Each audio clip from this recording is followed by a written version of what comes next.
Class 10 के बच्चों, कैसे हैं आप लोग? बढ़िया एकदम। तो स्वागत है आपको आपके अपने YouTube channel education by SP Yadav पे। मैं हूं एसपी यादव और आज हम लोग करेंगे गणित के 50 महत्वपूर्ण ऑब्जेक्टिव क्वेश्चन। ठीक है, आज है अंतिम युद्ध का 11वां क्लास। क्या मैं है? 11वां क्लास है। ठीक है, और ये सिर्फ रटना नहीं है, इसको समझना है। ठीक है, आप लोग बनाइए 50 सवाल। आपके बिहार बोर्ड एग्जाम में मैथ का 100 क्वेश्चन आता है ऑब्जेक्टिव, जिसमें से 50 प्रश्न बनाने होते हैं। तो आप लोग ये समझिए कि आप लोग एग्जाम दे रहे हैं और इस 50 क्वेश्चन को सॉल्व कीजिए। चैप्टर वाइज ऑब्जेक्टिव क्वेश्चन है, पूरा एक चैप्टर से लेकर 15 चैप्टर तक ऑब्जेक्टिव क्वेश्चन है चैप्टर वाइज। तो चलिए भाई स्टार्ट किया जाए। तो पहला क्वेश्चन क्या है, देखिए ध्यान से। दो लगातार संख्याओं का मौसम वास्तविक संख्या से है, ये किससे है? तो लगातार कोई भी अगर संख्या जैसे 1 2 है या 2 3 है या 14 15 है, तो आप लोग समझ रहे होंगे इसका मौसा कितना होगा? 1। कितना होगा? 1। चलिए, तो इसका मौसा आपका कितना हो गया? 1 हो गया। कोई दिक्कत? आगे बढ़ा जाए। अगला क्या है, यदि a और b अभाज्य संख्याएं हैं, a और b अभाज्य संख्या जमा करते हैं जिसका गुणनखंड केवल 1 हो और वो खुद स्वयं, या जिस संख्या का जो भागफल है, पहले समझे ना भाई, भागफल 1 के होता है ना तो वो खुद होता है, समझे? आप देखिए अगला, यानी वो 1 से भाग लगेगा और खुद से। तो a और b के लौसा निकालना है। क्या निकालना है? अगर इसका मौसा कहता तो मौसा कितना होता है? 1। अगर इसका मौसा पूछता तो क्या भाज्य संख्या था? भाज्य संख्या मौसा 1 ना होगा हो, क्योंकि या खुद से लगेगा ना तो 1 से लगेगा, या तो खुद से भाग लगेगा नहीं तो 1 से लगेगा। लौसा पूछा तो दोनों को गुना कर दीजिए। क्या? क्योंकि क्या भाज्य संख्या है, संयुक्त संख्या है नहीं कि भाई दूसरा संख्या से लगेगा जो कॉमन लिया जाएगा। ठीक है, तो क्या हो जाएगा? a Guna b। अगला सवाल किया जाए। अगला सवाल क्या है? 0 और 50 के बीच में विषम संख्याओं की संख्या। 0 और 50 के बीच कितनी विषम संख्या है? 25 विषम संख्या। कितनी? 25। और सम संख्या पूछेगा तो 25 से है। 0 और 50 के बीच में सम संख्या, एक को छोड़कर एक है भाई। कि 0 और 50 के बीच में 50 वो संख्या है, 0 को छोड़कर 50 वो संख्या ना है, तो विषम संख्या पूछा है ना। निम्न में से कौन परिमेय संख्या है? निम्न में से कौन परिमेय संख्या? बताइए धीरज। 4 चौका 16 है, वर्गमूल 16 का वर्गमूल कितना होता है? 4 होता है। बढ़ जाइए। 5 नंबर सवाल लेके ध्यान दिए। सबसे छोटी भाज्य अभाज्य संख्या और सबसे छोटी भाज्य संख्या का मौसा। तो सबसे छोटी और गुणनफल पूछा है ना। सबसे छोटी अभाज्य संख्या, सबसे छोटी अभाज्य संख्या कौन है भाई? 2 है। और सबसे छोटी भाज्य संख्या, सबसे छोटी जो भाज्य संख्या वो है 4। 4 में दूसरा लगता है, इसी का ना मतलब जो गुणनखंड होता है वो क्या होता है? 2 होता है। क्या जो दूसरा रहेगा। अब दोनों का गुणनफल कर दीजिए। 2 गुना कितना आ जाएगा? 8। कोई दिक्कत? आइए बढ़िए आगे। दो संख्याओं a और 18 का लौसा 36 तथा मौसा 2 संख्या है a और 18 और जिसका लौसा 36 है, मौसा 2 है। तो क्या निकालना है? a का मान ज्ञात कीजिए। a का मान तो दोनों फॉर्मूला जानते हैं ना, दोनों संख्याओं का गुणनफल बराबर मौसा गुने लौसा। तो दोनों संख्याओं गुणनफल तो a गुने 18 बराबर मौसा गुने लौसा, या लौसा गुने मौसा। 18 गुना में 2, 18 से 18 कैंसिल, a बराबर कितना आ गया? a बराबर, अरे फॉर्मूला लिख दे। दोनों अरे लौसा 36 में दिया हुआ है हो, तो से ध्यान तो कहाँ था? 18 दूनी के 36, a बराबर 4। क्या हो जाएगा? 4। अभी तो बताइए तो कमेंट में तो वही पढ़ना है। दोनों संख्याओं का गुणनफल बराबर लौसा गुना में मौसा। तो दोनों संख्या गुणनफल a गुना 18 और लौसा गुना। कोई दिक्कत? आइए आगे देखिए। यदि x स्क्वायर प्लस में है 5x, प्लस में 5x और प्लस में 8 के शून्य अल्फा और बीटा हो तो अल्फा प्लस बीटा का मान। तो भाई क्या दिया हुआ? x square plus 5x plus 8। इस सवाल में ज्यादा दिमाग लगाने का, क्योंकि क्या निकालना है आपको? अल्फा जोड़। तो अल्फा प्लस बीटा का फॉर्मूला माइनस का बी बटा ए। तो ए का मान 1 हो जाएगा, बी का मान 5 हो जाएगा और ए का सी का मान 8 हो जाएगा। तो सी तो चाहिए नहीं है, तो बी के मान कितना है, माइनस का माइनस बी के मान हो गया 5 और ए के मान यानी कि -5 आपका हो जाएगा। क्या हो जाएगा, -5। कोई दिक्कत, बढ़ा जाए आगे एकदम। आप लोग फास्ट में आप लोग भी लगाते रहिए, अपने से बनाइए, ठीक है। द्विघात बहुपद 2x² प्लस 5x माइनस 12 के शून्य का है, इसका शून्य निकालना है। तो आता है सॉल्व करने, 2x² प्लस 5x माइनस 12 बराबर। अब देखिए 2 को 12 को गुना कीजिए, कितना होगा 24, गुना करके 24 लाना है।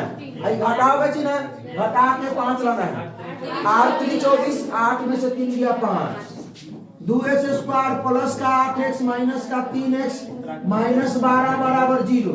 ये दोनों में से कॉमन कितना लिया जाए, 2x। तो 2x से 2x खत्म, बचेगा एगो x और 2x से 8x हमारे देंगे तो प्लस 4 और ये माइनस में 3 कॉमन लेंगे, 3 से दोनों कट जाएगा।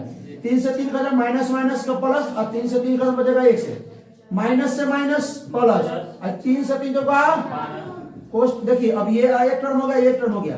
दोनों में क्या कॉमन आ रहा है, x प्लस 4 दोनों में कॉमन आ रहा है। तो इसमें से x प्लस 4 निकल गया बचा, और इसमें से x प्लस 4 निकला बचा। कोई दिक्कत, एकदम क्लियर है कि x बराबर ही -4 हो जाएगा, हैं। और 2x माइनस 3 बराबर में 3, तो x बराबर 3/2। 4, 3 -4, 3/2 -4, बढ़ा जाए आगे। अगला सवाल है द्विघात बहुपद ये x into 2x minus 5 minus 3 के शून्य है। शून्यकों का योग, शून्यकों का योग, शून्यकों रुक जाइए, शून्यकों का योग क्या होता है बता दो, पहले बोलो ना, अल्फा प्लस बीटा बराबर माइनस बी बटा ए। शून्यकों का योग अल्फा जोड़ बीटा बराबर माइनस बी बटा ए, डायरेक्ट माइनस बी बटा ए, बैठ जाओ, कोई दिक्कत नहीं। तो माइनस बी बटा ए कैसे निकलेगा, तो पहले दोस्तों क्या करेंगे, हम द्विघात बहुपद के रूप में ले आएंगे। x से गुना करेंगे तो 2x², x से गुना करेंगे -5 है, -5x, माइनस का 3 तो अलग है। अब सॉल्व करें इसको, a बराबर आपका 2 है, b बराबर -5 है और c बराबर आपका -3 है।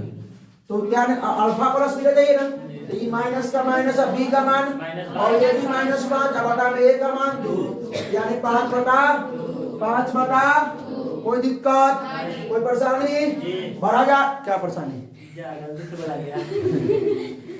बहुपद 2 - x इंटू 2 - x माइनस 1 के शून्यकों का गुणनफल। शून्यकों का निकलना है, तो शून्यकों का गुणनफल क्या होता है, अल्फा इंटू बीटा बराबर c बटा a। चलिए तो c और a चाहिए, सॉल्व कीजिए। 2 - x में x माइनस और माइनस प्लस a, कोई दिक्कत। अब देखिए सॉल्व, अरे ए माइनस से माइनस प्लस x में होगा, तो ए माइनस का x² प्लस का x प्लस का ये ना होगा, a का मान -1, b का मान 1, c का मान 2, तो c बटा a, c का मान 2 और a का मान यानी -2 हो गया, -2। कोई दिक्कत, बढ़ा जाएंगे। आप लोगों को समझ में आ रहा है क्या, समझ में आ रहा है ना, देखिएगा ध्यान दीजिए। यदि समीकरण kx - 5y, ध्यान दीजिए, kx - 5y बराबर 2 तथा 6x प्लस 2y बराबर 7 के कोई हल नहीं हो तो, कोई हल नहीं हो तो क्या करना है, k का मान निकालना है। कोई हल नहीं हो तो कोई हल नहीं होने के लिए फॉर्मूला क्या होता है, कौन बताएगा। कोई हल नहीं होने के लिए शर्त फॉर्मूला बताओ सर। भारतीय होने मतलब है कि एनसीईआरटी से A1/A2 बराबर B1/B2 बराबर नहीं C1/C2। बहुत अच्छा, बढ़ जाइए। तो हम इसी में कर लेते हैं कि उसको छोड़ देते हैं। A1 आपका ये हो जाएगा और E हो जाएगा आपका B1 और E हो जाएगा आपका C1, E A2, E B2 और E C2 को जो A1 क्या हो जाएगा K, A2 6, B1 कितना हो जाएगा -5 और B2 2। क्रॉस मल्टीप्लाई करना था, पहले तो 2 तिहाई 6 कर दीजिए, काट जाएगा। क्रॉस मल्टीप्लाई करने के बराबर 3 × 5 = -15, के बराबर -15, अरे माइनस लेना होगा। के बराबर -15 है। डीएम में है ये। रुक जाइए। टाइपिंग में तो बढ़ाया जाता है थोड़ा भाई। जीरो जीरो से बीच में इधर माइनस में। के बराबर माइनस का 15। कोई दिक्कत कल तो ना क्या हुआ हो? के बटा 6 और -5 मेरा 2 की। चलिए ठीक है, बहुत बढ़िया। रैखिक समीकरण युग्म x + 3y - 4 बराबर 0 और 2x - 5y माइनस है, माइनस और -1 बराबर 0 है। रैखिक समीकरण है तो अच्छा सुनिए, इसको बताना है कि कौन समीकरण है ना, कौन समीकरण है, अविरोधी है, आश्रित है, विरोधी है। सुनिए पहले इसके बारे में हम लिख लेते हैं, जो कौन कौन समीकरण है तब ना बनाइएगा हो। तो आइए, अगर a1 बटा a2 बराबर है b1 बटा b2 बराबर है c1 बटा, तो ये होगा आपका आश्रित समीकरण। कौन सा समीकरण? आश्रित या संपाती समीकरण, या संपाती समीकरण। आप लोग याद किए होंगे अभी तक के। अगर a1 बटा a2 बराबर नहीं है b1 बटा b2 के, तो ये होगा अविरोधी समीकरण। कौन सा समीकरण? अविरोधी समीकरण। अगर a1 बटा a2 बराबर b1 बटा b2 बराबर नहीं c1 बटा c2, तो ये होगा आपका विरोधी समीकरण। क्या होगा? अब सुनिए सुनिए सुनिए, पूछेगा अगर इसके कितने हल है, तो इसके अनंत हल है, अनंत हल। इसके केवल और केवल एक हल, केवल और केवल एक हल है, और इसके कोई हल नहीं, इसका कोई हल नहीं। सब बता दिए। अच्छा, इसमें अब याद कर लीजिए, इन सवालों बनाना है, ठीक है, याद कर लीजिएगा, लिख लीजिएगा। अगर आप लोगों को याद है ठीक है, नहीं याद है तो उसको लिख लीजिए, आएगा जरूर 1 नंबर सवाल इसमें से, ठीक है। इसको होगा समांतर रेखाएं, इसका होगा प्रतिच्छेदी रेखाएं, इसका होगा सॉरी, इसका होगा आपका संपाती रेखा, इसका होगा आपका संपाती रेखाएं, संपाती रेखाएं, इसका होगा प्रतिच्छेदी रेखाएं, प्रतिच्छेदी रेखाएं, इसका होगा समांतर रेखा, ठीक है। चलिए अब देखिए बनाते हैं। तो भाई a1 a2 और a1 b1 और c1, a1 b1 c1, a2 b2 c2। अच्छा, यही हम लोग उसको लिख दे 5x - 1 बराबर 0, 5y है कि इसको हटा। चलिए फॉर्मूला क्या है? a1 बटा a2 पर निकाल लेते हैं। a1 का मान a, a2 का मान 2, b1 बटा b2, b1 का मान 3, अब b2 का मान बस, ये दोनों बराबर नहीं, बराबर है क्या? a1 बटा a2 बराबर नहीं b1 बटा b2, तो भाई इसकी कौन होगा? अविरोधी। कौन होगा? ऑप्शन ए, ऑप्शन अगर पूछता आपसे इसके कितने हल है तो क्या कहते? केवल एक हल, या एक हल, या अद्वितीय हल। ये अच्छा पूछता आपसे कि इसके कितने, मतलब कौन सी रेखाएं होंगी? प्रतिच्छेदी रेखाएं, ठीक है। चलिए भाई आगे, यदि दो चर में दो रैखिक समीकरणों का हल अनंत हो, अनंत हल हो तो उनके आलेख होंगे। अनंत हल करिए, अनंत हल करे बता दिया। जिसके अनंत हल होंगे, जिसके सवाल कुछ घुमा के पूछ देगा मेरे भाई, सवाल कुछ भी घुमा के पूछेगा, आपको याद करके रखना पड़ेगा। कुछ बताया ना भी, सवाल कुछ भी पूछ सकता है। तो जिसके भाई अनंत हल होंगे, संपाती समीकरण, आश्रित समीकरण कहलाएगा। और कौन सा रेखा होंगे? संपाती रेखा। कौन सा रेखा होंगे भाई? क्या तो दो संपाती रेखा। संपाती रेखा कैसे होता है? ये इसके ऊपर एक और रेखा होगी संपाती, समांतर रेखा ये, और प्रतिच्छेद रेखा ये, ठीक है। चलिए आइए, दो चर में दो एक घातीय समीकरणों के ग्राफ यदि प्रतिच्छेदी रेखा है, क्या हो? सवाल घुमा दिया, प्रतिच्छेदी रेखा है तो हल पूछ दिया, प्रतिच्छेदी रेखा है तो हल पूछ दिया। अभी तुरंत बताया, पीछे क्या बताया कि जिसके प्रतिच्छेदी रेखा है ना, a1 बटा a2 बराबर नहीं b1 बटा b2, केवल एक हल, केवल सिर्फ एक हल। देखिए पीछे देखिए, a1 बटा a2 बराबर नहीं b1, केवल एक हल, प्रतिच्छेदी रेखाएं, ठीक है, बढ़िए आगे। अगला सवाल करते हैं। समीकरण युग्म x प्लस 2y प्लस 5 बराबर 0 minus 3x minus 6y plus 1 बराबर 0 के हल होंगे। इसके कितने हम लोग निकालिए a1 बटा a2 निकालिए, अपने बच जाएगा कौन हम लोग a1 1 a2 माइनस 3 1 बटा माइनस 3 b1 बटा b2 b1 का मान b2 का मान यानी कि इकट जाएगा ना 1 बटा माइनस 3 यानी कि ये इस बराबर है C1 बटा C2 C1 5 C2 1 और E इसके बराबर है, इसके बराबर ही नहीं है, मतलब A1 बटा A2 बराबर है B1 बटा B2 के बराबर नहीं है C1 बटा C2 के। इसके कितने हल? कोई हल नहीं, इसके कोई हल नहीं। अगर पूछेंगे कौन सा समीकरण कहलाएगा ये, बोलिए बोलिए बोलिए, विरोधी। इसके रेखाएं कौन सी होंगी? समांतर रेखाएं। कौन सी रेखाएं? ऐसा सवाल आपसे पूछा जा सकता है, कुछ भी आपको उसके लिए तैयार आना पड़ेगा। ठीक है, आइए अगला सवाल करते हैं। तो अब समीकरण का हो गया, देखिए वास्तविक संख्या की है, बहुपद की है, दो चर वाले की समीकरण होगी। अब क्या आया? द्विघात समीकरण। तो यदि द्विघात समीकरण bx स्क्वायर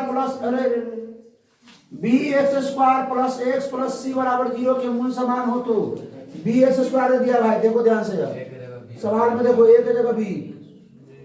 आइए यहाँ देखिए, a बराबर है b और b बराबर है a या c बराबर है c। तो b स्क्वायर मतलब a स्क्वायर माइनस 4a नहीं 4bc ऐसा कौन सा है? a स्क्वायर माइनस 4bc बचाएगा, इसको पढ़ेगा सॉरी पढ़ाए हुए b स्क्वायर माइनस 4ac और 0 डाउन मिल जाएगा, उसको क्या मिलेगा? 0, क्योंकि वो b को a पढ़ लेगा, वो हड़बड़ी में पढ़ लेगा b को, हम जानते हैं। तो कुछ ओवर कॉन्फिडेंस बच्चा जो होता है ना, वो पूरा लुढ़ करके चलाएगा वो कि बी स्क्वायर नहीं समझेगा, उसको समझेगा a square plus b plus c और पढ़ेगा कि वाह मजा आ गया के बराबर में 0 होता। चलिए बढ़ा जाए आगे, के किस मानों के लिए इतना इतना का मूल बराबर होंगे? तो मूल बराबर क्या होता है? b स्क्वायर माइनस 4ac बराबर 0, b स्क्वायर माइनस 4ac बराबर 0, तब ना मूल बराबर होंगे। तो a बराबर कितना?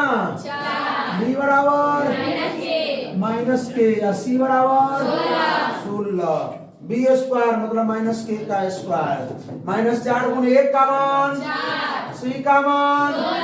ये बस और इतना स्पीड कहाँ पढ़ा रहे हैं, तो उतना से कहाँ थे अभी तक के? ऑब्जेक्टिव का कम से कम इसका 5 को वीडियो हो चुका होगा, 200 ऑब्जेक्टिव हो गया मैथ का, 250। ठीक है, हाँ एक बार तो 100 को आया था ना रे, एक बार 100 को मैथ का वीडियो आया था।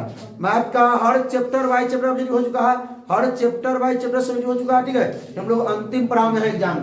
ठीक है, ये हो जाएगा के स्क्वायर माइनस 16 चौका 64 16 16 ये 256 ना रे बराबर 0 माइनस इधर आगे के स्क्वायर बराबर 256 कहाँ लिखा था है? तो के बराबर प्लस माइनस रूट अंडर 256, एगो होगा प्लस में 16, एगो होगा प्लस 16 माइनस 16 प्लस 16 माइनस 16। आइए 18 number, 3x square plus 2x minus 1 का विवेचक है। विवेचक क्या निकलना है? विवेचक का फॉर्मूला मालूम है क्या? विवेचक का formula b square minus 4ac, b का मान 2 का स्क्वायर माइनस 4 गुने a का मान 3, a का मान 3 गुने c का मान -1। वाह, अब बुझाया खाक भी क्या है तू लोग ने? ई माइनस और ई माइनस 4 दिया हो गवा आंसर सी। समांतर श्रेणी 54 51 43 48 45 का 10वां पद, कामा पद सर, इसमें फॉर्मूला लगाने की कोई जरूरत नहीं, क्योंकि हम लोग समझदार हो चुके हैं। 1 2 3 64 दिया है, अंतर 3 का है, इन्हें हो जाएगा 42 से हो जाएगा 39 से हो जाएगा 36 से हो जाएगा 33 से हो जाएगा 30, 4 5 6 7 8 9 इन्हें हो जाएगा 27। है क्या 27? है सर, बना दीजिए ना फॉर्मूला 27। a बराबर 54, d बराबर इसमें से कराइए माइनस का 3, n बराबर क्या मापे? 10वां लगाइए n का formula a plus n minus 1 into d, अरे काहे रे ए प्लस 9 डी लगा दीजिए ना। ए 9d लगाएंगे। ए का मान गुणे 9 9 9 9 9 9 9 9 गुणे डी का मान तो 54 गुना माइनस में 27 कथी कथी लिखवा दे तुमसे प्लस 9 गुना माइनस का 3 9 तिहाई हो गया ये 27। ऐसे 27 आ जाना है। अब पचासवां पद का तो उसके फॉर्मूला यूज करते। अब ये फॉर्मूला से अच्छा नहीं गिनते चलिए 10 तक की क्या आगे बढ़िए आगे। यदि p + 1 2p + 1 4p + 1 4p - 1 AP में है मतलब समांतर श्रेणी में है।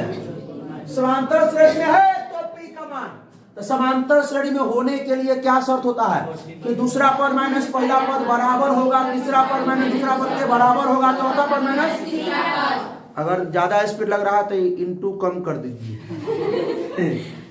के आइए A1 का मान A2 का मान A3 का मान तो अगर समांतर श्रेणी में है तो दूसरा पद माइनस पहला पद बराबर तीसरा पद माइनस दूसरा पद ऐसा एनर्जी में है। कहाँ है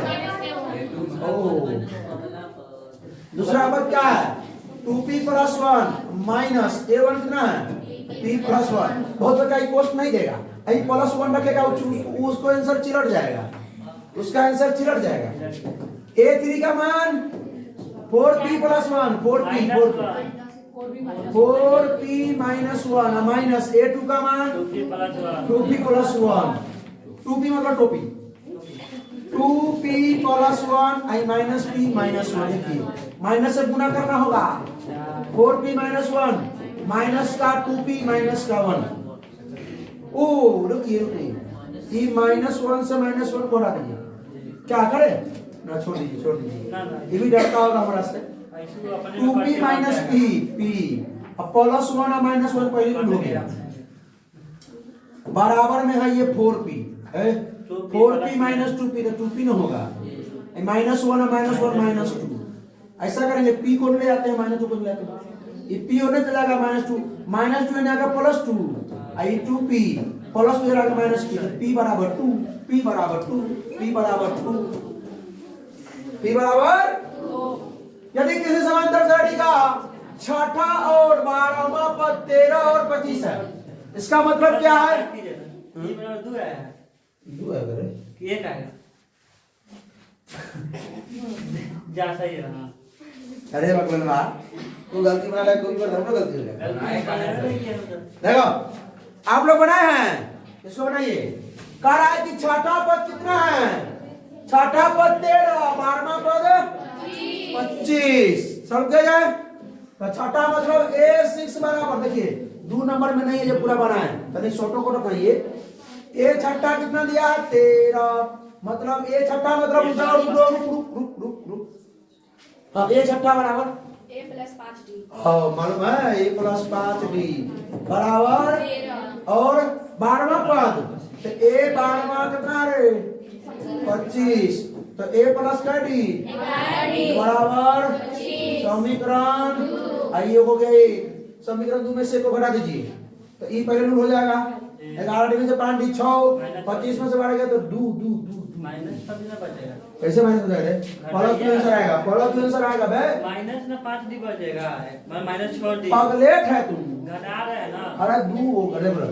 समीकरण 2 में से को घटाएंगे a + 11d बराबर 25 आई a + 5d बराबर हो गया 13 घटाएंगे तो e तो रूल हो गया e बचा 6d e बचा 12 तो d बराबर हो गया 2 अब क्या अरे पहला पद निकालना था रे हम 4 बनकर निकाल रहे हैं पहला पद निकालना d का मान को समीकरण 2 में रखते हैं d का मान समीकरण पहला पद निकालना है ना a + 11 गुना d का मान 2 बराबर 25 a + 11 गुना बराबर 25 22 प्लस में उन्हें जाके माइनस में तो 25 में से 22 गया 3 ये ऑप्शन नहीं था तो कुछ नहीं था तो लिखना दोनों दीज इनमें से कोई नहीं बढ़ा आगे 1 से 100 तक सभी प्राकृत संख्याओं का योगफल तो सभी प्राकृत संख्याओं का योगफल देखिए दो तरीका से निकाल लीजिए, एक फार्मूला से निकाल लीजिए,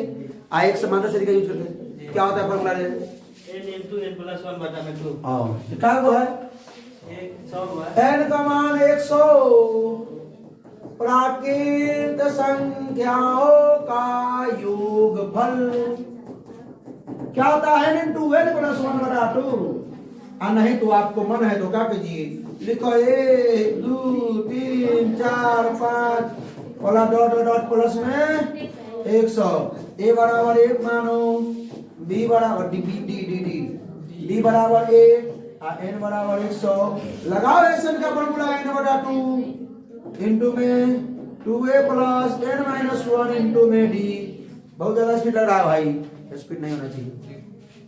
फॉर्मूला लगाइए, अब उस पर नहीं बनाएंगे, उस पर आप लोग बनाइए। बढ़ जाइए, n का मान 100 इंटू 100 प्लस 1 बटा में 2 से कैलकुलेट कर दीजिए तो ये होगा 50 गुने, तो ये वो तो शून्य रहबे करेगा।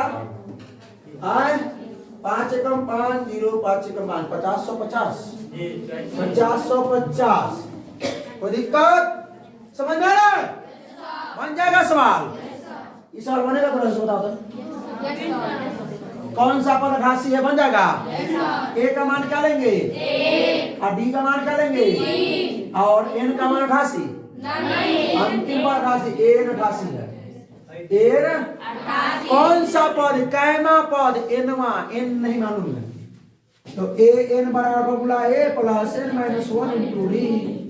तो a n बराबर a का अरे बे n का मान और a का मान n का मान नहीं मालूम है, गुणे d का मान प्लस में n यहाँ की बराबर में 3 से n में और 3 से माइनस n में 88 में से गया 77 है। 3n माइनस 3 माइनस में 3n जाके तो 87 जोड़ प्लस में 3 बराबर 3n 87 3 बराबर n बराबर 30वां पद। क्या पद? 30वां पद। अरे बड़ा जल्दी 23वां सवाल हम लोग कर दिए। ज्यादा पास हो रहा है कि बिना के बच्चा सब कमेंट में कुछ लिखो के चल जाए। आइए, एक समबाहु त्रिभुज एबीसी की एक भुजा है ए, तो इसका क्षेत्रफल समबाहु त्रिभुज का क्षेत्रफल क्या होता है? सब अपना अपना रोटी सेक लेगा। रुक जाओ, जिससे पूछेंगे बताएगा। चलो बताओ। आज मैं सुना ही सब सुने आप लोगों, बोलो जोर से। बैठो, रूठना नहीं है इसमें, ये रूसी हुई थी, फिर रूस बोले रूट 3 बटा 4 से अरे भुजा स्क्वायर मतलब भुजा के मान पे ए देले हो भाई है रूट 3 बटा 4 गुने भुजा स्क्वायर। अच्छा एक और फॉर्मूला समबाहु त्रिभुज की ऊंचाई। ये भी कभी पूछता है, ये भी कभी पूछता है। रूट 3 बटा 2 गुने भुजा, ये भी कभी पूछता है। यदि दो त्रिभुजों एबीसी और PQR, त्रिभुज एबीसी और त्रिभुज PQR में कोण ए कोण P के बराबर है, तो कोण ए ले लीजिए यह और कोण P के बराबर है यह।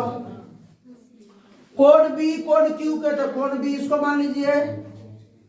कोण B किसके बराबर है? कोण Q के। कोण C कोण R के बराबर है, तो कोण यह C कोण किसके बराबर है? तो भाई हमको तो कुछ जाना पहचान लग रहा है। इसको सिमरा पेटियां पर देखते हैं बराबर बुआते रहता है। अरे देखो ए बी सी, देखिए ध्यान दीजिए, समरूप त्रिभुज है। कैसे समरूप है? क्योंकि इसके देखिए संगत कोण जब बराबर है तो संगत भुजा समानुपाती होंगे। समरूप त्रिभुज सुनो बताओ, तो त्रिभुज ए बी सी समरूप होंगे त्रिभुज पी क्यू आर के। त्रिभुज पी क्यू टी ओ तो हटाइए, ये त्रिभुज एबीसी। ठीक है, चलिए ऐसे हो सकता है। त्रिभुज बी ए सी ना समरूप होगा त्रिभुज क्यू पी आर के।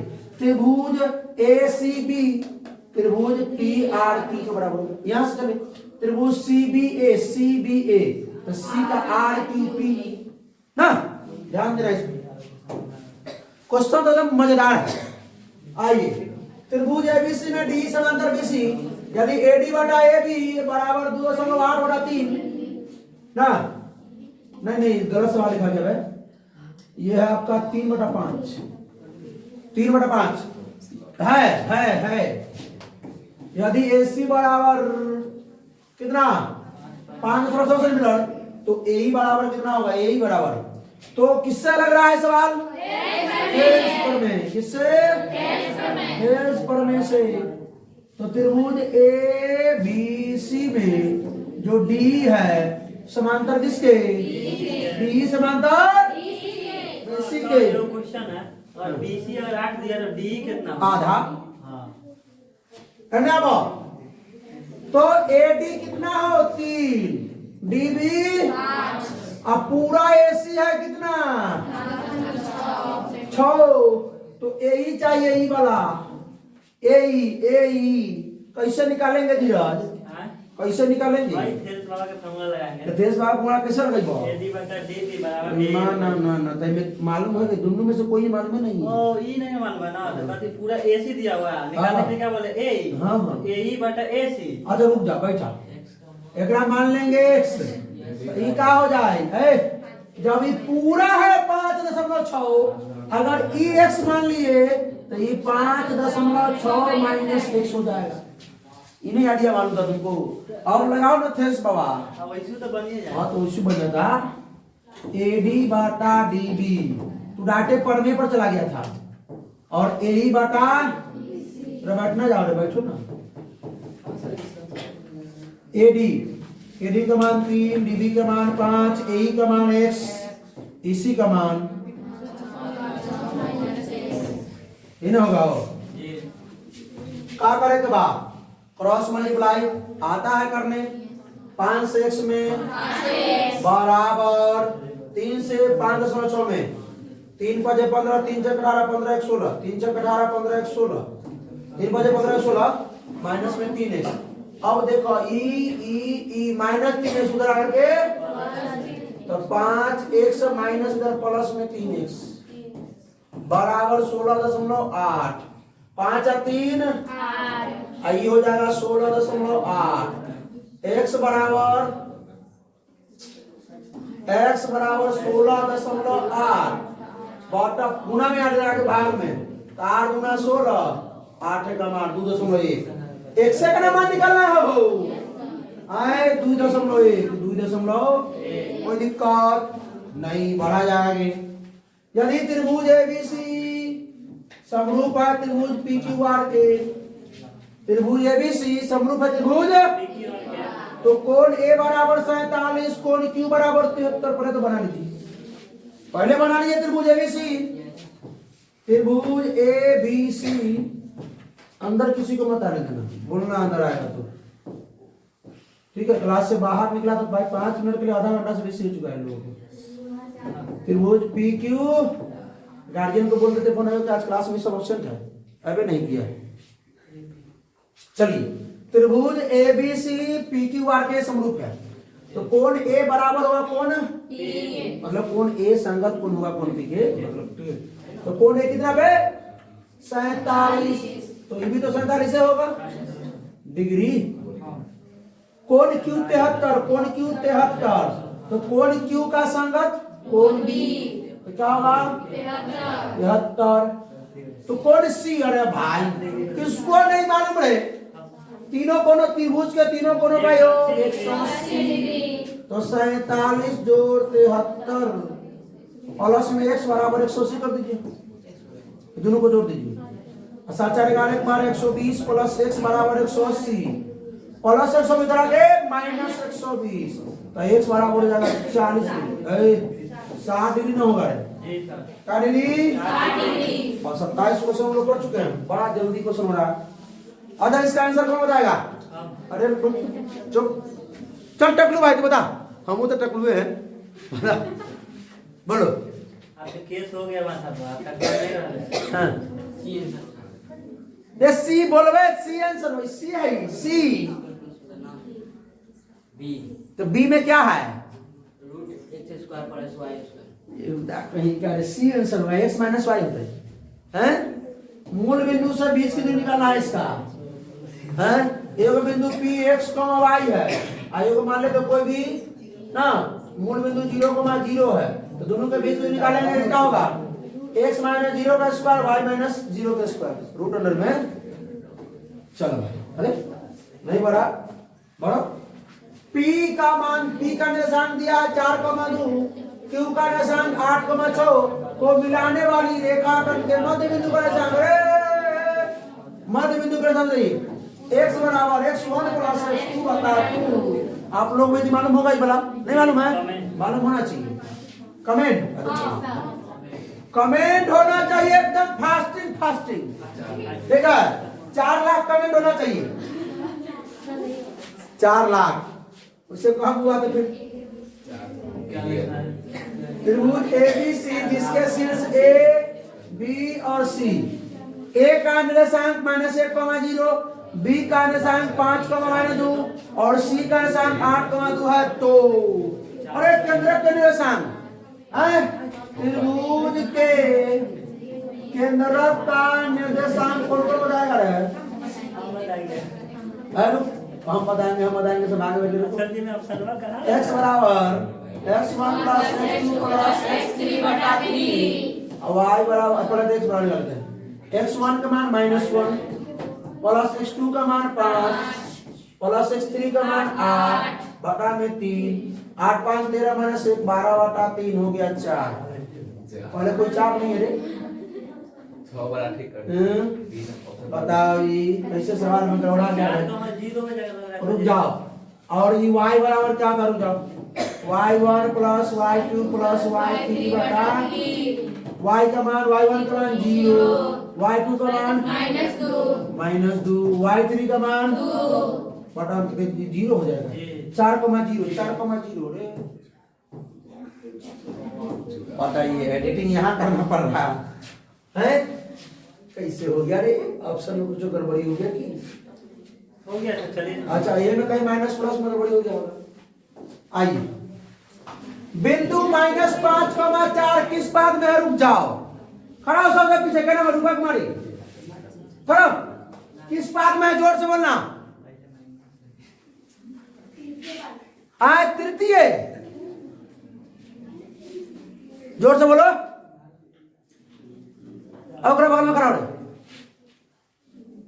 जाते समय रुक जाना हाँ प्रसाद ले जाना महाकाल का प्रसाद पन्नी में रखा हुआ है हाँ बोलो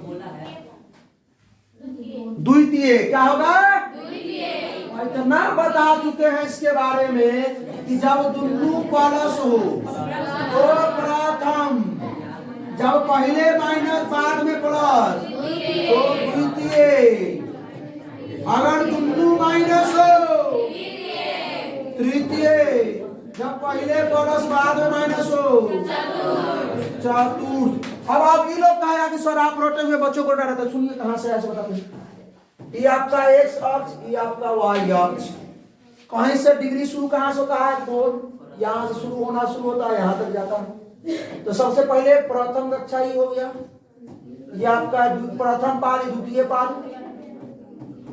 आइए तृतीय ऐसे नहीं जाएगा हो आइए चतुर्थ तो सर ये कैसे प्लस माइनस है तब सुनिए यहाँ का जो निर्देशांक होता है वो क्या होता है प्लस का x यहाँ का माइनस का x ये होता है प्लस का y ये होता है माइनस का y अगर आप लोगों को नहीं आता होगा अगर आज सीखे होंगे तो कमेंट में लिखिएगा जरूर कि आज सीखे हैं इससे पहले अगर आप लोगों को गुरुजी नहीं पता होंगे तो सीख लीजिए कैसे रटना नहीं समझ आइए तो ये प्रथम जो बना है वो किसके प्रथम को कौन कौन घेर ले है प्लस x और प्लस y वाला तो जब भी हम निर्देशांक लिखते हैं तो x, y निर्देशांक में x, y तो पहले x वाला का प्लस फिर y वाला का प्लस जा y में लिखना प्लस में लिखना y ले बताओ द्वितीय कौन कौन घेर ले है -x प्लस y पहले किसको लिखेंगे x वाला की y पहले x वाला तो माइनस में x और प्लस में y माइनस प्लस है क्या? तृतीय को कौन घर ले है? माइनस एक्स माइनस वाई, ये दोनों घर ले है तो माइनस में एक्स और माइनस में वाई। चतुर्थ को माइनस वाई प्लस एक्स, पहले एक्स लिखते हैं, एक्स तो एक्स में है प्लस वाई में है। बस समझ में आया? ये चीज आप सीखने को मिला। आइए, यदि साइन ए बराबर 8/17 तो कॉट ए का मान बताइए। साइन ए बराबर, सुनिए, साइन ए बराबर 8 तो ये होता है साइन का मान क्या था? लंब बटा 8 लंब का मान 8, कर्ण का मान 17, तो क्या नहीं मालूम है? आधार बराबर कितना होगा? कैसे 15? कैसे 17 8 15 में नहीं याद है? सब सवाल बना भी के पड़ी। इतना बनेला के बाद, इतना पढ़ाला के बाद भी रूट अंडर कर्ण स्क्वायर माइनस लंब स्क्वायर, रूट अंडर कर्ण, कर्ण कितना है? 17 माइनस लंब कितना है? 17 के 289, 8 का घटा देंगे 225 का 15 तो आधार होगा 15 का निकालेंगे कॉट, कॉट का होता है आधार बटा लंब, आधार होगा 15, लंब होगा आपको पता है 8, 15/8 15/8। चलिए, अरे भाई इतना भारी सवाल कहां से दे दिए सर? इसको तो फ्यूज उड़ा देगा हमार। चल टपलू भाई तुम बताओ एक मान कैसे? सर फॉर्मूला होता है साइन स्क्वायर का प्लस कॉस बराबर ए। वो इतना नहीं मालूम था, आदित्य बताया इसको। बुखार लगा देंगे, टोपी खोल के तोरा मारेंगे जा कहीं का। क्या बताया इसको? बताया ना, ईमानदारी से बोलना। अरे पहले रुक यार, अरे खड़ा खड़ा पता दे कितना होता है।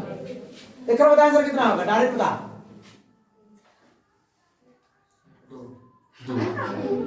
2 अब उखाड़ तू बता दे। ये सब सवाल वायरल हो रहा है यूट्यूब पर शॉर्ट का। हाँ बोल। 16.5 करोड़ व्यू गेले बोलो। ये मैं 1.5 करोड़ हम ही तो देखे 4 कैसे 4 होगा सर? बताएगा कैसे 4 होगा सर? हाँ 4 कैसे होगा मालूम है? सर साइन को साइन से यदि करके काटेंगे तो ओ साइन को साइन से काट देंगे तो ऊपर साइन को कैसे कटेगा? साइन का पूरा कॉस। हाँ 4 को हम 4 नहीं देंगे और इसका ए का पूरक निकाल देंगे, ए को सीधा रखेंगे। साइन का पूरक cos, 54 का पूरक 36, पूरक मतलब 90 में से घटा दीजिए। अब cos 36 हो गया नीचे वाला। हाँ इस सवाल को हम खुद बनाए हुए थे, धीरज मालूम है? इस सवाल को हम खुद बनाए हुए थे शॉर्ट में। बताइए आएगा सवाल होमवर्क बड़ा बड़ा बड़ा बढ़ जा। चलो कतना में तो सिद्धि सिद्धि कान निकाल लेती है रे। आए होमवर्क अच्छा ठीक है। एक कमेंट करना भाई, बगल में लिख के कमेंट में 1 मिलियन कमेंट होना चाहिए। चलो कॉट ए के बराबर होगा, तेरे जोर से बोलो। हाँ इसी तरह एकदम सवाल आए और सट से आंसर बोलो। अब सोच रहे हैं इस सवाल का सोचना पड़ेगा। आए साइन ए बराबर होता है cos 90 - a या cos a बराबर साइन 90 - a। tan a बराबर होता है cot 90 - a, डिग्री होता है यहाँ पे। हाँ और cot a बराबर tan 90 - a और sec a बराबर होता है cosec माइनस a या cosec a बराबर sec 90 - a। याद कर लीजिएगा इसको, एक नंबर इसमें से दिया जाता है। आइए sine square 59 minus cos square 31 का मान होगा। बैठ जाइए कोई बना के बता करे, बता नेहा सिंह क्या होगा इसे? एक वाह कैसे जीरो कैसे? साइन का पूरक होगा cos, साइन का पूरक होगा cos तो cos स्क्वायर हो गया। 59 के पूरा 59 का पूरक 31 माइनस ही cos स्क्वायर 31 तक रहा। तो cos स्क्वायर 31 में से cos स्क्वायर तो क्या? कोई दिक्कत ऐसा सवाल देकर बच्चा एक मारने के लिए तैयार होता है। आप लोग भी तैयार रहे होंगे। हो ऊंचाई और दूरी का सवाल आगे बढ़ जाइए। कौन बताएगा इस सवाल का आंसर? बोलेगा बोलो बोलो करा बना के बोले कैसी बिना वाले बोलो।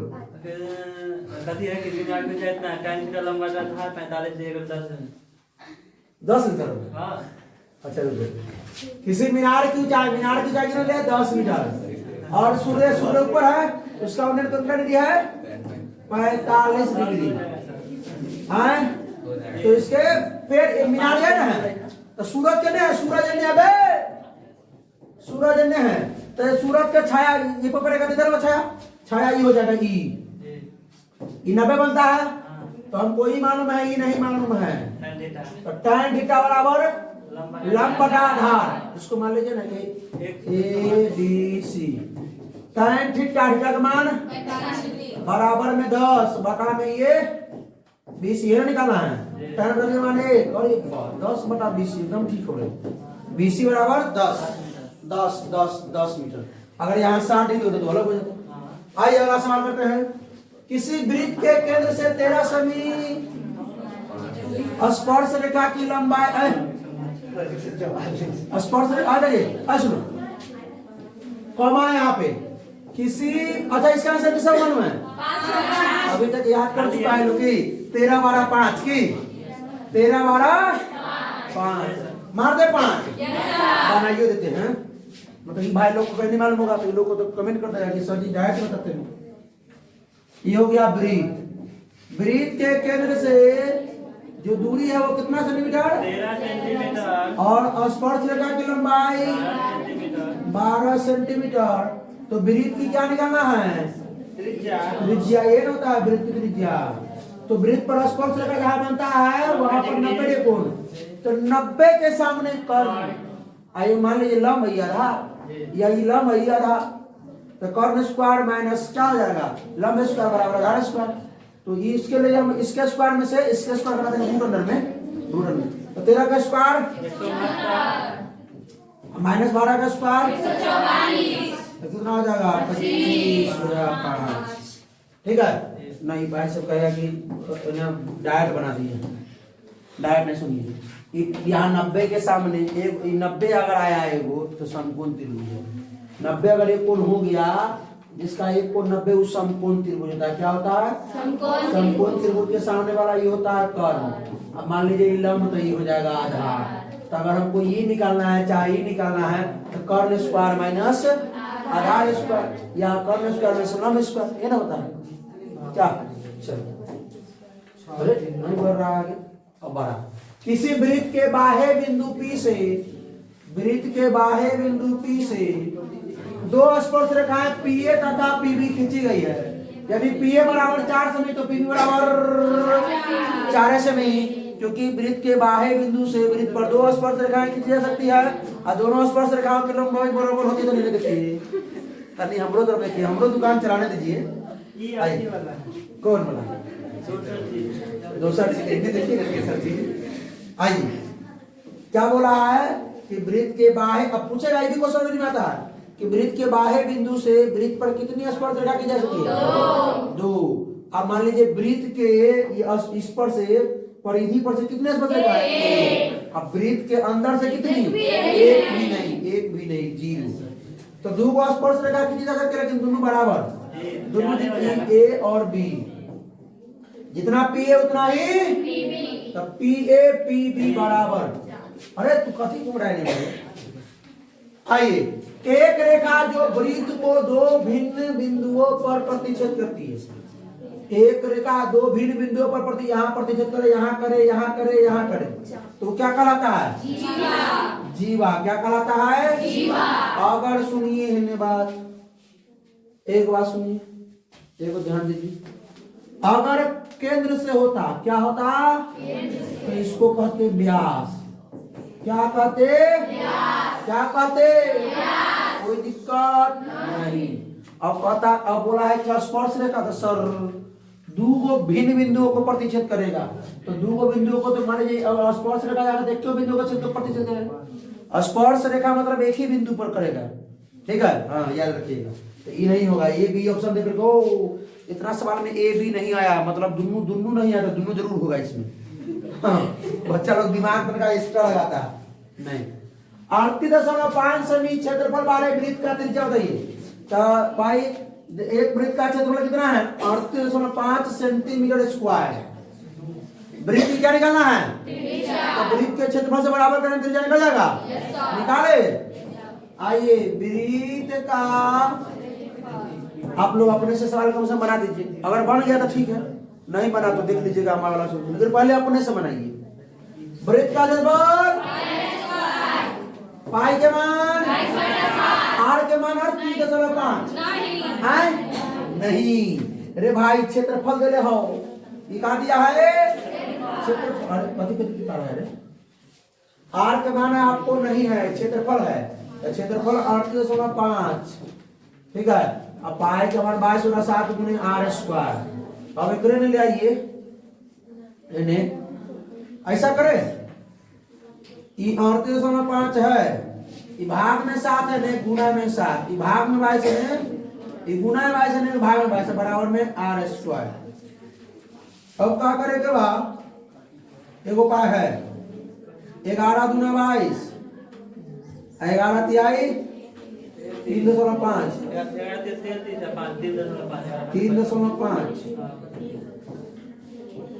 9 आर स्क्वायर बराबर 3.5 गुने 7, तो आर स्क्वायर बराबर 7 में दू कहाँ गया? हाँ? दू है बाजा में कहाँ दू? जान दू ना है वो। पॉइंट रहेगा तो जीरो में कर दीजिएगा, अगर 35 और 7 20 से काट दीजिए। ना ना ना अब रहने दीजिए, पहले के ध्यान दीजिए। पहले गुना कर लेते हैं। 7 पचे 35 और 7 क्या ये 3 24 बटा में 2 आर स्क्वायर बराबर भाग देंगे तो 12.25। तो भाई ने जन्मे करते 1225 का कितना होता है? सो 1225 का 1225 आर बराबर रूट अंडर 12.25 तो 3.5 सेमी 1 नंबरिया सवाल आते हैं, हर बार आ दिया है 1225 35 का होता है, 1296 36 का होता है, कैसे नहीं याद करता है तुमने? 2 से 7 पढ़ लेते हो जाए। ओहो यारे काहे मैंने उन्हें घबरा रहे थे रे। आए 2 से 3.5 हो जाएगा रे भाई, तो 3.5 गुना 3.5 आर स्क्वायर का मान है, आर का मान 1 हो जाएगा। काहे अदर पर कर दिए रे?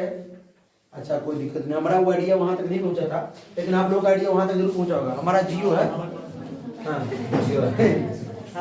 एक शंकु की त्रिज्या r है, ऊंचाई तो शंकु का आयतन। अबे शंकु का आयतन निकाले के बाद आदित्य कुमार पाई आर स्क्वायर। वाह जियो हिला दिया तू।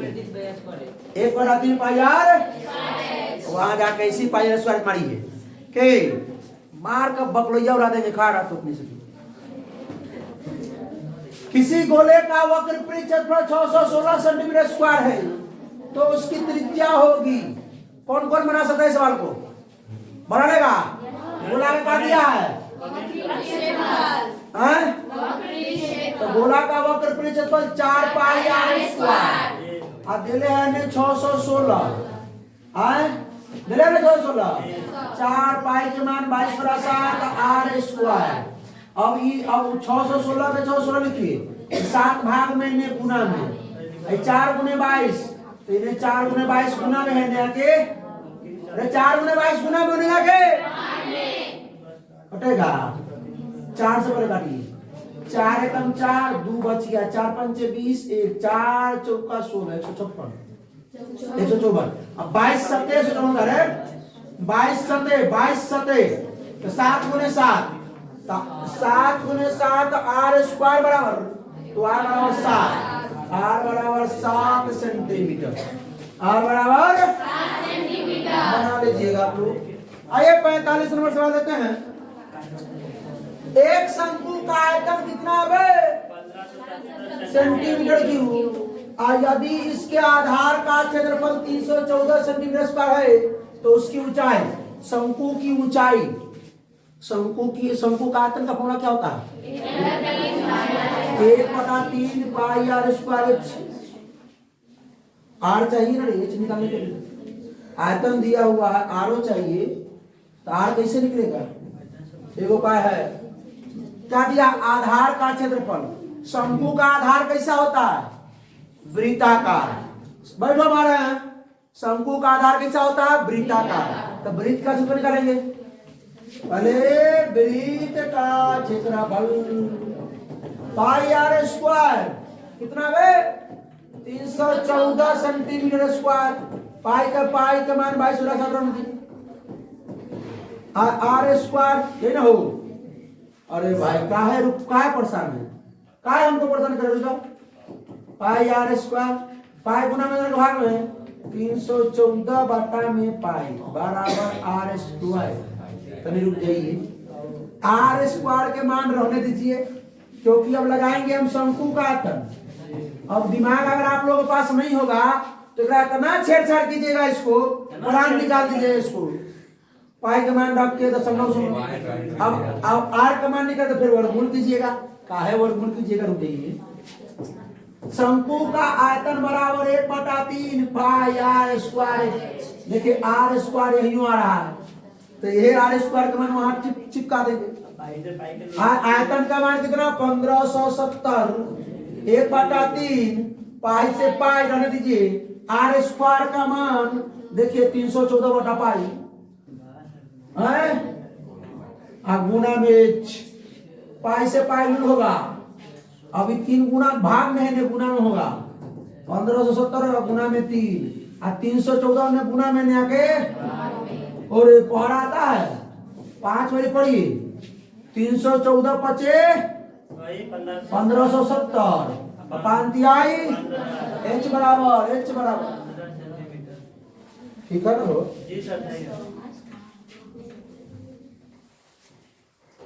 पाई के मान पाई से पाई लूट हो गया। तो बच्चा कमेंट करेगा एच, हाँ ठीक है। 3 गुण भाग में गुना में इधर ठीक है बोलो। आइए 13 और 17 का समांतर माध्य, माध्य का बोला कुल संख्याओं का योग पर बटा कुल संख्याओं का संख्या। तो भाई 13 जोड़ 17 बटा में 2 30 बटा 2 होगा 15। बड़ा आसान सवाल था लास्ट में हो। आइए ओ इतना और आसान, बहुलक कमेंट ऑप्शन। अच्छा 7 8 लिखना देखो कौन होगा? 7 क्या होगा? क्योंकि बहुत बार आया है वही ना होगा बहुलक। जो सर्वाधिक बार आने वाली जो होती है वही होती बहुलक। अच्छा एकरा कमेंट में करते, एकरा कमेंट में ये बड़ा बहुत बार इस बार बता चुके हैं। वर्ग अंतराल निकालेंगे फॉर्मूला निम्न सीमा प्लस सीमा बटा 2 पासों को एक साथ फेंकने पर दोनों पर समान संख्या प्राप्त होने पर। सुनिए 2 पासों को अगर एक साथ फेंकते हैं तो क्या क्या आएगा? क्या क्या आएगा भाई? 1 1 आएगा, 1 2 1 3 1 4 1 6 2 1। अच्छा पूरा लिखे पूरा 2 1 से लेकर 2 6 तक क्या जाएगा? 3 1 से 3 6 तक है। तो जो दोनों पर बराबर क्या क्या होगा? 1 1। अच्छा कुल क्या होता है? कुल 36 हो जाएगा। 1 1 हो जाएगा, दोनों पर 2 2 3 3 4 4 5 5 6 6 7 7 नहीं होता है 6 6। तो क्या हुआ? 1 2 3 4 5 6 गो। तो ऊपर होता है प्रायिकता का फॉर्मूला मालूम है? ऊपर होता अनुकूल परिणामों की संख्या, तो अनुकूल ये हो गया 6 और नीचे कुल परिणामों की संख्या कुल 36। 1/6 है। भाई लोग पहले से निकाल के बैठा था 1/6 हमको मालूम। पूरा लिख लीजिएगा ना, अगर नहीं आता होगा तो इससे पीछे जितना वीडियो सवाल है सब में बनाएंगे पूरा लिख करके। आइए अगला सवाल और आज का लास्ट सवाल। अगला सवाल आज का लास्ट सवाल। अच्छी प्रकार से फेंटी गई एक 52 पत्तियों की ताश की गड्डी में से एक पत्ता अंदाजिए यानी यादृच्छिक निकाला गया है, तो इसके हुकुम का इक्का सीधे इक्का नहीं है। हुकुम मतलब होता है रंग। लोग खेल खेलता है ना तो उसमें वो हुकुम बनाता है रंग, जिसको होता है कालापन। रंग कालापन, कालापन। हुकुम मतलब काला पान का इक्का। तो काला पान का इक्का होने के लिए एगो सीधे इक्का कहता है तो 4 गो, नीचे जब टोटल 52 नवे करेगा, हुकुम का इक्का एगो 1/52। ऑप्शन ए टू टाक रहा है। अरे सुनो तो का दो बार सवाल रुकिए नहीं रुकिए। वो लोग को जब रोक सकते तुम लोग क्या रुके? अगर कहता इक्का होने का 4/52, अगर काला पान का इक्का 1/52, काला इक्का काला 2/52, लाल इक्का 2/52, लाल पान का इक्का 1/52। अगर पूछता लाल होने की प्रायिकता, रुक जाओ बताइए लाल होने की प्रायिकता ना भाई सुनो, लाल क्या गो 13 13 26 गो, क्योंकि ईट भी लाल होता है, लाल पान भी लाल होता है। तो 13 13 26 कुल 52 होता है ना। हो 4 प्रकार का पत्ती होता है, चीरी, काला पान, लाल पान और ठिकरी, जिसको ईट कहते हैं। 13 13 को पत्ती होता है, तो 2 गो लाल होता है। देखिए ये आपका चिड़िया हुआ, ये आपका काला पान, ये ईंट होता है, ऐसे रहता है ईंट। आई होता है लाल पान, इन्ने होता है लाल, इन्ने होता है ई 13 गो, एहो 13 गो, एहो 13 गो, एहो 13 गो, ई 13 तो 26 गो लाल, 26 गो काला और 26 गो लाल। तो लाल होने के बाद 26/52 1/2, काला होने के बाद 26/52 1/2। कहा लाल पान होने की प्रकार लाल पान 13 गो, लाल पान 13 गो 13/52। काला पान होने के प्रकार तो काला पान 13/52। चीरी होने के प्रकार अगर लाल पान, देखिए लाल और काला में डिफरेंस होता है। एक बार और देखिएगा इसको, ठीक है। नहीं तो प्रायिकता का ऑब्जेक्टिव देखिए, प्रायिकता का सब्जेक्ट देखिए, उसमें आपको मिल जाएगा, लिंक दे देंगे डिस्क्रिप्शन में। नहीं तो प्लेलिस्ट में वहां से मिल जाएगा। तो भाई साहब इसका आंसर मिला हो, बढ़िया आगे तो हो गया आगे। धन्यवाद। तो भाई साहब कैसा लगा वीडियो? अच्छा लगा तो अपने दोस्तों के साथ शेयर कीजिए, कोई प्रॉब्लम हो तो कमेंट कीजिए। फिर मिलते हैं इसके अगले वीडियो में। तो हंसते रहिए, मुस्कुराते रहिए, पढ़ाई करते रहिए। All the very best.